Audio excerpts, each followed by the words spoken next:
প্রধানমন্ত্রী গ্রাম সড়ক যোজনার কাজে নিম্নমানের সামগ্রী ব্যবহার করা হচ্ছে এই অভিযোগ তুলে বিক্ষোভ দেখালেন হরিশ্চন্দ্রপুরবাসী। বৃহস্পতিবার সকালে বেজপুরায় এই ঘটনাকে ঘিরে তপ্ত হয়ে ওঠে এলাকা। বিক্ষোভের জেরে বন্ধ হয়ে যায় সড়ক নির্মাণের কাজ। কর্মীরা এলাকা ছেড়ে চম্পট দেন। নিয়ম মেনে রাস্তার কাজ করা না হলে ফের আন্দোলন হবে বলে বাসিন্দারা আগাম হুমকি দিয়েছেন। তাদের আরও অভিযোগ, নিম্নমানের সামগ্রী ব্যবহারের পাশাপাশি কাজ নিয়ম মেনে হচ্ছে না। আমরা বুঝতে পারছি, এর আগে এই রাস্তাতে কুনুয়া টু হরদনগর আমি কিন্তু কাজ করেছিলাম, তখন কি কাজ হয়েছে সেটা বুঝতে পারছি, এখন কি কাজ হয়েছে সেটাও বুঝতে পারছি। এদেরকে আমি বারবার কথাটা বলি, কিন্তু কখন ইঞ্জিনিয়ার আসে, আমরা ক্লেমটা কাকে করব? ইঞ্জিনিয়ার কখন আসছে কখন যাচ্ছে, ইঞ্জিনিয়ারকে আর দেখতে পাই না।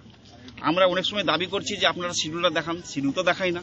অনেক সময় বলছি যে ইঞ্জিনিয়ার কখন আসছে একটু জানান, কথাটা বলবো, দাবি করব, বলছে না।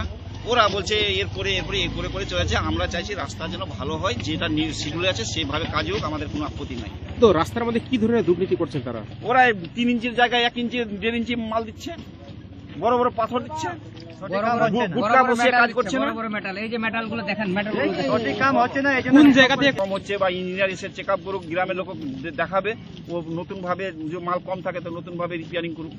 যারা এই কাজের কন্ট্রাক্ট বা ঠিকাদার আছে ওদেরকে জানিয়েছিলেন ব্যাপারগুলো? বারবার বলেছি আমরা, এর আগে একবার বন্ধ করেছিলাম, বলেছিল যে না আমরা মাল কম দিব না, আমরা সঠিকভাবে কাজ করে যাবো।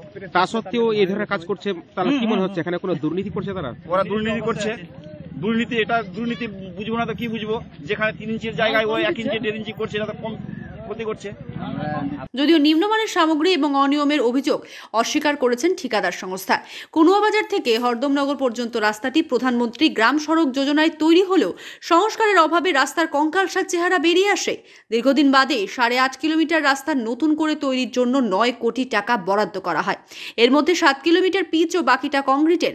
অভিযোগ, যতটা পুরো করে পাথর দেওয়ার কথা তা দেওয়া হচ্ছে না। ফলে অল্পদিনেই রাস্তাটি ভেঙে যাওয়ার আশঙ্কায় রয়েছেন বাসিন্দারা। সেই আশঙ্কায় এদিন জোট বেঁধে বিক্ষোভ শুরু করেন স্থানীয়দের একাংশ, যার জেরে রাস্তা তৈরির কাজ স্থগিত হয়ে যায়। সেরকম হচ্ছে না, যে লেয়ারটা হওয়ার কথা ওই রকম লেয়ারটা দিচ্ছে না। মানে আমাদের দ্বিতীয় লেয়ারে যে 3 ইঞ্চি দেওয়ার কথা সেই 3 ইঞ্চি হচ্ছে না, 2 ইঞ্চির মধ্যে কাজটা হচ্ছে। এই জন্য আমরা গ্রামবাসী রুখে দিয়েছি। কেন এটা হচ্ছে? কেন হচ্ছে এটা ওটা কন্ট্রাক্টরই বলবে কেন করছে এত, মানে শিডিউলে কি উল্লেখ হয়েছে? শিডিউলেতে আছে যে শেষ ফিনিশিং এ মানে 6 ইঞ্চি হবেই আর কি, তারপরে উপরে পিচ ডাস্ট পিচ হবে আর কি। আচ্ছা, তো সেখানে কি হচ্ছে? এখন হচ্ছে না, এখনো তো কাজ হয়নি। দ্বিতীয় লেয়ারের মানে কাজটা এখনো ফিনিশিং হয়নি, মানে কম দিয়ে কাজটা করে চলে যাচ্ছে। আমরা গ্রামবাসী বাধা দিয়েছি। 3 ইঞ্চি লেয়ারটা কিভাবে করা রয়েছে? গুটকা বসাই, মানে গুটকা বসাই যে 3 ইঞ্চি হবে সেটা হচ্ছে না, 2 ইঞ্চির মধ্যেই হচ্ছে। না না, এভাবে হলে রাস্তা কিরকম টিকবে? অল্প দিনের মধ্যে রাস্তা নষ্ট হয়ে যাবে। তাহলে কি দুর্নীতি হচ্ছে কোথাও? এখানে তো দুর্নীতি হচ্ছে। কি চাইছেন? আমরা রাস্তা ভালোভাবে চাইছি। মাল দিচ্ছে অল্প, মাল আছে হালকা, দৌড়ে কাজ চলে যাচ্ছে। টিকবে না, টিকবে না। কি চাইছেন আপনারা? আমরা চাচ্ছি ভালো কাজ হতে চাই, ভালো হয়। যেভাবে কন্ট্রাক্টর কাজ করছে সেখানে কি রাস্তা টিকবে না মনে হয়? না, টিকবে না, টিকবে না। টিকবে না, টিকবে না, টিকবে না। তাহলে কি দুর্নীতি হচ্ছে? দুর্নীতি হচ্ছে।